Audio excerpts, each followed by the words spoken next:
L'éducation britannique a une excellente réputation en Chine où les familles économisent dès la naissance de leurs enfants pour payer les frais de scolarité.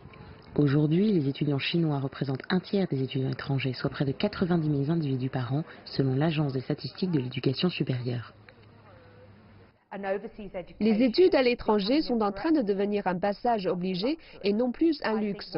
Je pense qu'ils attendent bien plus de leurs études et que les universités qui pensent qu'il suffit de proposer un diplôme vont être littéralement incapables de rivaliser avec les entreprises qui ont compris que c'est presque le service après-vente qui compte le plus, ce que les étudiants peuvent avoir sur le campus. 395 universités et grandes écoles, 50 000 parcours de formation.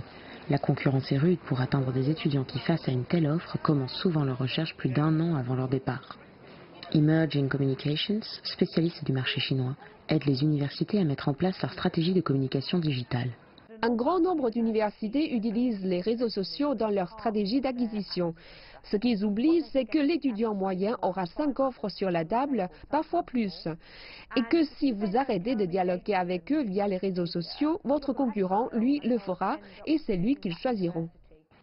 Weibo et WeChat sont devenus des plateformes clés pour créer un lien avec les futurs étudiants et le conserver tout au long de leur cycle d'inscription, puis de leurs études. Il y a eu beaucoup d'articles sur la dépression des étudiants chinois. C'est solitaire, vous êtes loin de chez vous, il y a un gros décalage horaire. Et de plus en plus d'étudiants chinois veulent étudier entourés d'étrangers pour améliorer leur anglais et pour vivre une vraie expérience européenne. Mais ça aussi, c'est un choix qui isole. Kei Gang a étudié le stylisme pendant 5 ans à l'Institut Marangoni. Elle se remémore son arrivée à Londres. Quand je suis arrivée au Royaume-Uni, ma compréhension de l'anglais, en particulier les mots formels, n'était pas très bonne. Donc beaucoup de choses n'étaient pas claires pour moi. Mon université nous a amenés faire un tour de Londres avec tous mes camarades.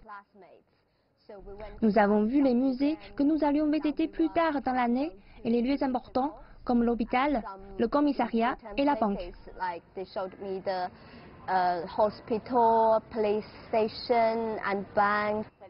Ces difficultés ont été rapidement écartées par la qualité de l'enseignement et la culture londonienne.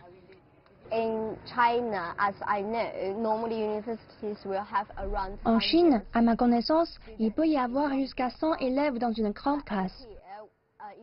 À mon université, il y en a 20 environ. Nous avons des tas de projets pour lesquels nous devons aller au musée pour étudier et récupérer des documents, de la recherche, et Londres a des centaines de musées. Le Royaume-Uni et ses universités mondialement reconnues sont une destination prisée des étudiants chinois, dont le nombre a augmenté de 14% ces dernières années. Ces écoles prestigieuses ont transformé leur offre et leur marketing pour attirer ce public exigeant et travailleur, n'hésitant pas à s'adapter à leur cible en utilisant même les réseaux sociaux. Une stratégie qui, dans l'ombre du Brexit, permettra de rester attractif pour les talents de demain. Floriane Virgile, Londres, CGTN.